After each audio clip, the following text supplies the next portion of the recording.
जुबैर को उठा के आप जेल में डाल देते हैं उस एक ट्वीट के ऊपर। नवीन जिंदल बाहर घूम रहा है, क्या उस पर वो कब जाएगा जेल के अंदर?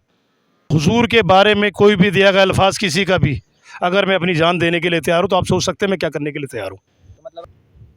हिंदुस्तान के कानून के हिसाब से जब सज़ा नहीं मिलेगी तो इंसान बागी भी हो जाता है।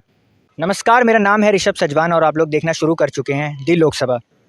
आज चर्चा उस विषय पर जिसने पूरे देश को हिलाकर रख दिया है। नेशनल मीडिया पर चारों तरफ खबर फैली कि उदयपुर में किस तरह एक निर्दोष टेलर की दो शख्स ने हत्या कर दी, दिन दहाड़े, वो भी बहुत बेरहमी के साथ। सरकार ने तुरंत एक्शन लेते हुए दोनों को गिरफ्तार किया। पुलिस ने तुरंत कार्रवाई के लिए SIT का गठन किया। दोनों को हिरासत में लिया गया और उस एहतियातन के तौर पर पूरे राज्य में धारा 144 लगा दी गई और CM गहलोत ने सब ट्वीट करके सभी से राज्य में शांति बनाए रखने की अपील की। तो इस मुद्दे पर बात करने के लिए हमारे साथ मौजूद हैं कांग्रेस के प्रवक्ता आसिफ सर। तो आज हम उनसे जानेंगे कि इस मुद्दे पर वो अपनी क्या राय रखते हैं। बहुत बहुत स्वागत है सर आपका हमारे चैनल पे। जी, सबसे पहले तो ये कहूँगा कोई भी कत्ल गलत है, कत्ल नहीं होना चाहिए। एक किसी का लाल जाता है तो उस परिवार को दुख होता है, लेकिन जहाँ हर कत्ल के पीछे सियासत हो और सियासतदान हो तो बड़ा मुश्किल हो चुका है इस लोकतांत्रिक तरीके को चलाना और लोगों के जहन में डालना कि हकीकत में लोकतांत्रिक मूल्य चल रहा है नहीं चल रहा। हत्या को हर किसी इंसान ने, हर शख्स ने गलत ठहराया और मैं भी इसको गलत ठहराता हूँ। लेकिन साथ में मैं इतना कहूँगा, कल टीवी में देख रहा था, टीवी पे कह रहे थे कि बच्चे ने पोस्ट किया। हमने ये भी देखा है बच्चा कंधे पे नारे लगा रहा था तब आपके ऊपर FIR कर दी गई थी, ये हमने देखा है। बुलडोजर घर भेज दिया गया था, क्या यहाँ भी तो बुलडोजर घर जाना चाहिए था? बाप पे FIR होनी चाहिए थी। आप बात एक समुदाय की करते हैं तो आज देश को मौजूदा सरकार ने, सियासी लोगों ने जो सत्ता में बैठे हैं, मुल्क को 20 और 80 में बांट दिया है, जो हमने 17 अभी चुनाव में 22 में देखा उत्तर प्रदेश के अंदर।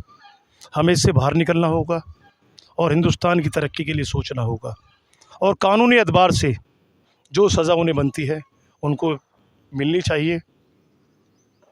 और साथ में इतना और कहूँगा, जहाँ से इसकी शुरुआत होती है जहर उगलने से, वो जहर उगलने वाले पुलिस की निगरानी में है।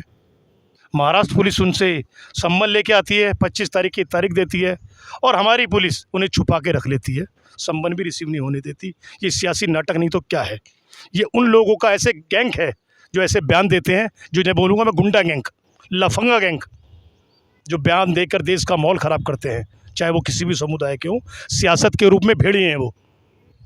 ऐसे भेड़ियों को हिंदुस्तान को सोचना पड़ेगा उनके साथ क्या किया जाए। आज सरकार उनको पूरी तरह बचाने में लगी हुई है, सिर्फ ये बोल के हमने भाजपा से बाहर निकाल दिया है। ये उसी का नतीजा है जो देश को कल ये उदयपुर में देखना पड़ा। ना ये बयानात होते, ना ये सब हालात पैदा होते। आज देश को कहाँ लाके खड़ा कर दिया है मौजूदा सियासत ने, ये सबके सामने है। सर मेरा सवाल आपसे ये है कि ये जो नारा चलाया जा रहा है कि गुस्ताखे नबी की एक ही सज़ा, सर तन से जुदा, इस पर आपका क्या कहना है? देखो जी, मैं भी एक मुसलमान हूँ, पार्टी के साथ बाद में जुड़ा हूँ। हिंदुस्तान के कानून के हिसाब से जब सज़ा नहीं मिलेगी तो इंसान बागी भी हो जाता है। तो मतलब आप इस चीज़ का समर्थन करते हैं? हुजूर के बारे में कोई भी दिया गया अल्फाज किसी का भी, अगर मैं अपनी जान देने के लिए तैयार हूँ तो आप सोच सकते हैं मैं क्या करने के लिए तैयार हूँ। तो मतलब आप मेरी जान की भी कोई कीमत नहीं है उसके आगे। मेरी माँ को बड़ा खुश होगी कि हुजूर के खिलाफ बोलने वाले के लिए मेरे मन में ये अल्फाज हैं, मेरी ज़ुबान पे अल्फाज हैं। दुख नहीं होगा उसे, क्योंकि मैं हुजूर के बारे में एक भी अल्फाज सुनना पसंद नहीं करूँगा। इसकी एक वजह एक और है, क्योंकि इस्लाम में सिखाया गया है आप किसी के धर्म के बारे में, धर्म के मानने वाले के बारे में एक अल्फाज अपने मुँह से इस्तेमाल नहीं करेंगे। ये मेरे मज़हब ने मुझे दिया है और मैं इसके लिए फ़ख्र करता हूँ कि मैंने आज तक किसी भी अपने भाई के बारे में, मानने वाले धर्म के बारे में अपने मुंह से, ज़ुबान से या दिल से कोई ऐसा अल्फाज इस्तेमाल नहीं किया है जिससे उसकी भावना को ठेस पहुँचे। अगर मेरी भावना को ठेस पहुँचेगी, इसके लिए ज़िम्मेदार सामने वाला है। उसको हक़ नहीं है मेरी भावना का ठेस पहुँचाने का। मैं किसी हद तक भी उस इंसान के लिए उसको ज़िम्मेदार मानूंगा जो बयान देगा और जो बयान दे के माहौल ख़राब करेगा और छुपक के घर में बैठ जाएगा। तो मतलब आप सीधे तौर पे ये कहना चाहते हैं कि ये जो नारा है गुस्ताखे नबी की एक ही सज़ा, सर तन से जुदा, तो ये जो सोच है कट्टरपंथी वाली सर तन से जुदा करने की, आप इसके समर्थन में हैं? यदि कोई भी अगर इस तरह से बयानबाजी करेगा तो सीधा उसका सर कलम कर देना चाहिए। मैं तो ये कहूँगा हिंदुस्तान के कानून को मानता हूँ। इस्लाम में आज जिस मुल्क में रहते हैं उसके कानून को मानिए। जिस कानून के हिसाब से जिसको सज़ा मिलनी चाहिए वो मिलनी चाहिए। अगर सज़ा नहीं मिलेगी, सरकारें उसे सपोर्ट करती रहेंगी, प्रशासन सपोर्ट करता रहेगा, तो हो सकता है इंसान की मानसिकता बदल जाए। मुझे गर्व है कि मैं हिंदुस्तान को मानता हूँ, हिंदुस्तान के कानून को मानता हूँ और हिंदुस्तान के संविधान पे मुझे पूरा भरोसा है। यदि आपको संविधान पे भरोसा है तो आपको इतना भरोसा नहीं है कि उस पर फैसला लिया जाता उस तरीके से?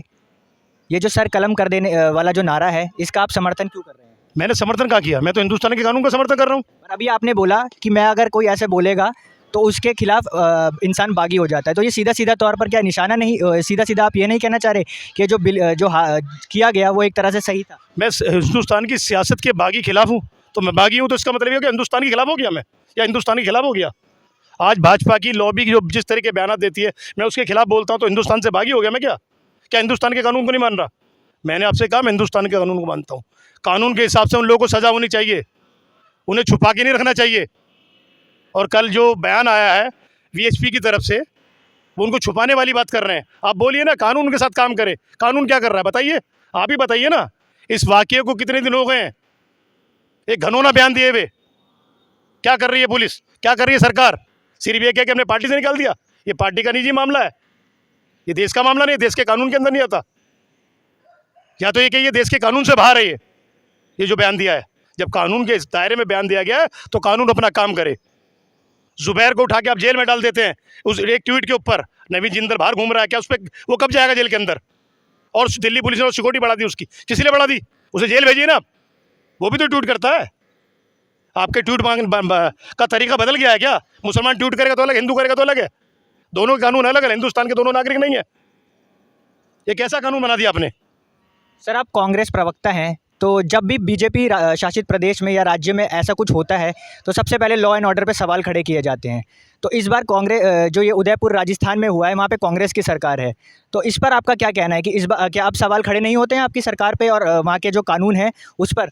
मैं तो ये कहूँगा, आपने सबसे पहले कहा दिन दहाड़े हत्या। दिन दहाड़े हत्या हिंदुस्तान के अंदर होती है और होती रहेंगी। सबकी हत्याएं दिन दहाड़े होती हैं, रात के अंधेरे में कोई हत्या नहीं होती। जो भी लोग, जो सुनिए ना, जो भी लोग हैं हत्या दिन में करते हैं, खुले में करते हैं। हमने मूसे वाले का देखा ना, दिन में हत्या हुई ना, किस तरीके से हुई? हत्या की ना। हत्यारा कोई भी हो, हत्या करने का मानसा क्या है, वो क्या है वो खुद जानता है। वो दिन में ही करता है और खुले में करता है। ये इसको सरकार को, अगर सरकार इसके अंदर माहौल ख़राब होता है उसके खिलाफ कार्रवाई नहीं करती तो सरकार जिम्मेदार है, जो भी सरकार हो। अगर सरकार एक तरफा पैरवी करती है किसी के साथ भी, वो सरकार गुनाहगार है। सरकार अगर हिंदुस्तान के नागरिक को लेके उसकी सुरक्षा देती है तो सरकार की जिम्मेदारी है, कांग्रेस हो या कोई भी पार्टी हो।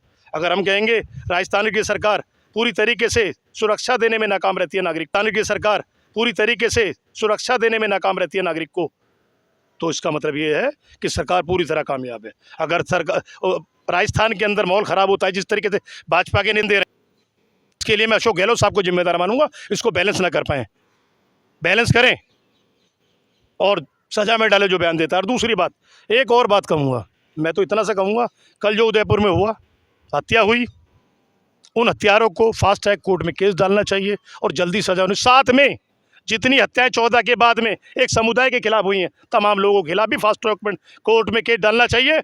जैसे हमने भाजपा के लोग देखे हैं, भाजपा के नेता जाके जेल में भी लेके आते हैं, माला पहनाते हैं, ये सब नहीं होना चाहिए। तमाम लोगों के साथ अगर कानून एक तरफा नहीं है, पूरे हिंदुस्तान के नागरिक को साथ लेके चलना चाहता है, तो इनके साथ भी वही किया जाए जो औरों के साथ किया जा रहा है। मैं इतना ही कहूँगा। सर, अभी आपने कहा कि पहले भी दिन दहाड़े बहुत हत्या हुई है, पर इस हत्या को इतना बड़ा इसलिए बनाया जा रहा है कि जिस तरह से आरोपी इतने मतलब बेखौफ, इतने जुनूनी थे, मतलब उन्होंने इस्लामी तामीम दे डाली वीडियो शूट करके। और नरेंद्र मोदी जो कि प्रधानमंत्री एक हेड होता है एक देश का, उसको उनको जान से मारने की तक की धमकी दे डाली। और नुपुर शर्मा जो उनको शब्द गए और उनको भी जान से मार डालने की धमकी दी है, तो इस पर आप क्या कहना चाहेंगे? देश के प्रधानमंत्री है, प्रधानमंत्री के बारे में कुछ भी नहीं बोलना चाहिए, गलत है बिल्कुल। लेकिन देश के प्रधानमंत्री को सामने आके जो माहौल है उसके खिलाफ आके बयान देना चाहिए। जो हिंदुस्तान में हो रहा है, सांप्रदायिकता के खिलाफ जो चल रहा है, इस पे आके बयान दे और सब लोगों को समझाए कि सब लोग कानून का पालन करें और कानून अपना काम करे, कानून के दायरे से कोई बाहर ना निकले। यही एक अपील है हिंदुस्तान के प्रधानमंत्री से, मोदी से। अगर वो अपील जनता की नहीं थे तो मैं यही कहूँगा, जो हिंदुस्तान के अंदर संगठन के बाद से सक्रिय हुआ गर्दी के लिए ये संरक्षण में काम करते हैं और उन्हीं की देन देश के माहौल खराब करने के लिए।